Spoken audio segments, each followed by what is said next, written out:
What is that? Cold front 7.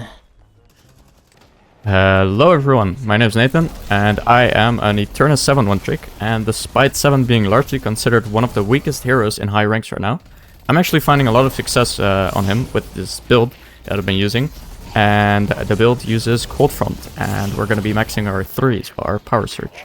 And as you can see in these clips, you actually deal a ton of damage quite early into the game. And with this build, you actually don't need to AFK farm for 20 minutes to be relevant in the game. You can actually 1v1 people, sometimes even when they have more souls than you. And you can kill 2 people in a single magazine before the 12-minute mark. And generally, you can just be more active during the mid-game without having to sacrifice any farming speed. So in this video, I'll be explaining why and how this build works, going over the important power spikes and items. But if you don't want to hear all of that, that's completely fine. If you just want to use the build, it's called Natan's me ZapzapPewpew in the build browser. And with all of that said, let's get into the practice range and I'll walk you guys through the build.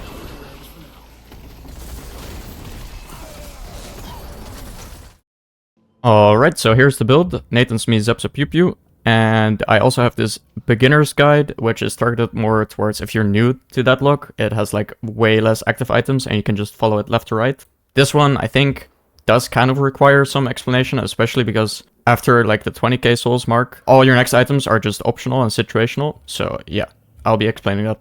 So what you need to know about 7 is that the strength of his abilities, specifically his lightning ball and his power surge, are heavily gated behind their tier 3 upgrades. So without the tier 3 ball upgrade, this ability is kind of mediocre, and same for power surge.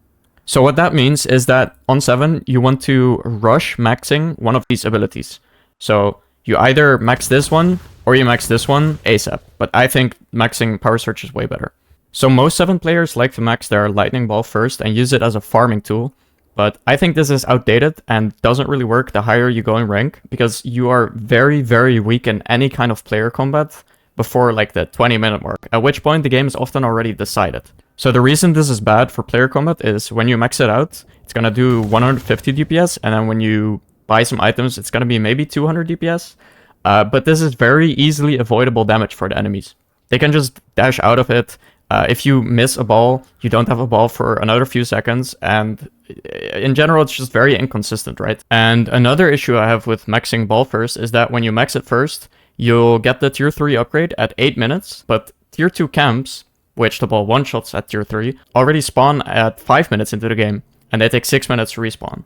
And what you want to do is you want to clear the waves and then clear those tier 2 camps next to you from 5 minutes. And it's going to take you a few minutes to clear all of them, right? From 5 to maybe 7 or 8 minutes. And then at 8 minutes, you get this upgrade and you don't have anything to farm with it. While if you max power surge, you can actually deal roughly 300 or 400 DPS that is targeted and just relies on you hitting your shots. That's all you need to do. And just to show you the strength of this tier 3 upgrade, let's shoot the dummy without the upgrade.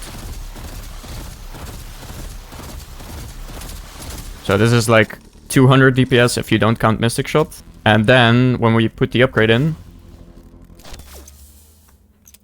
we're gonna be sitting at roughly 300 DPS. And then when you buy Surge of Power, so this is at 11k souls, we're now gonna be sitting at 400 DPS. And that is targeted DPS. All you need to do for that is just shoot people. So it's very consistent.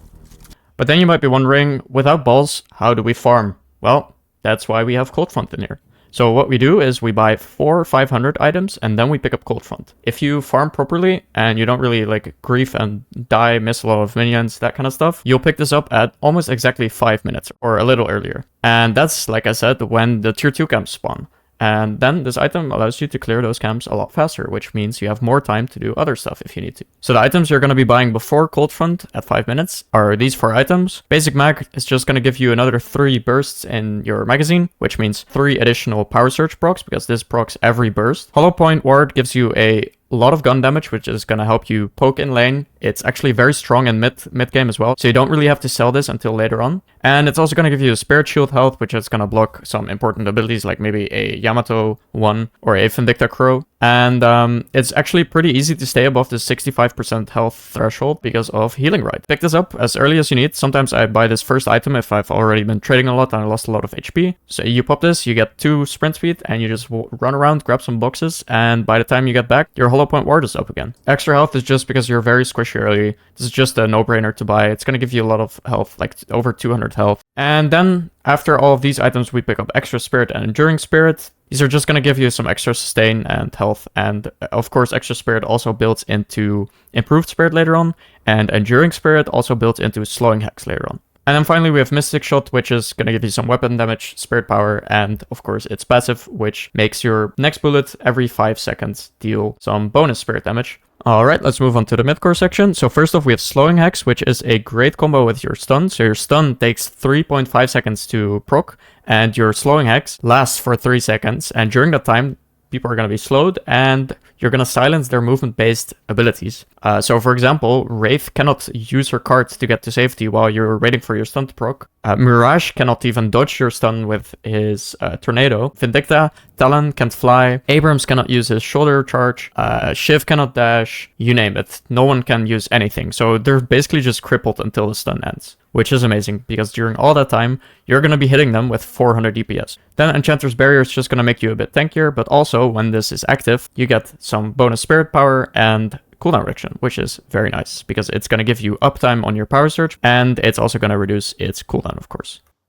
So after picking up all of these items, you're going to be at 8k souls exactly, which is when you'll get the tier 3 power surge upgrade as explained earlier. So before 8k, you're kind of weak and you don't really want to fight, you just want to farm up, but after 8k, that's when you start to get really strong with this upgrade, of course, and you can start taking fights, and you'll get even stronger when you pick up Surge of Power at 11k. This is, like I said before, gonna give you another 100 DPS on your 3 alone, which is amazing. And you might be wondering, why don't we just build Improved Spirit? Because that's gonna give all of our ability scaling, right? But I've tested it. If you just do a full combo on someone, you're gonna still do more damage with Surge of Power, even if the Lightning Ball is on them the entire time, which is of course very unrealistic. So yeah, just pick up Surge of Power before Improved Spirit. Trust me, it's better.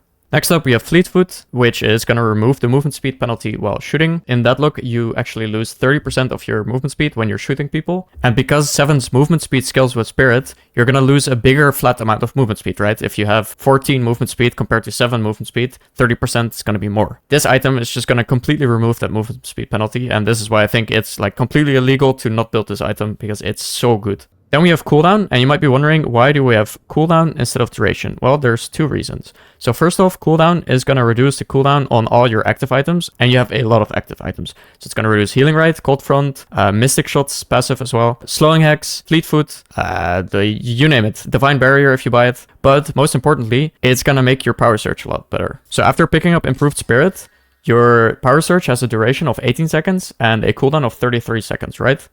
And what we want with this build is 100% uptime as fast as possible, because we want to be able to use this for farming late game, and just in longer fights we want to have it up all the time, because the last thing you want is to run out of power surge in the middle of a fight and your damage is suddenly crippled. So this is still a lot of downtime, right? But if we buy improved cooldown, well, that's going to shave off a flat 5 seconds, and then when we imbue superior cooldown on our 3, we only have a 3-second downtime at this point.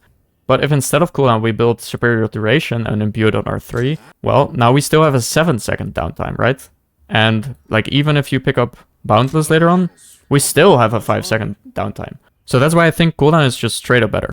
Alright, and then we have Soul Shredder Bullets, which is going to give you an 8% Spirit Amp and some Spirit Lifesteal. Then we have Improved Spirit, which is just a no-brainer upgrade, right? And it's going to also build into Boundless Spirit later on. And finally in here, we have Superior Cooldown, like we talked about. Oh, and I forgot to mention, but these are usually your first 2 flex slots. If you don't really have any flex slots yet, you can either skip Improved Cooldown and just pick up Improved Spirit, or one of these, right? And for Soul Shredder Bullets, if you pick this up, you can just sell Hollow Point Ward.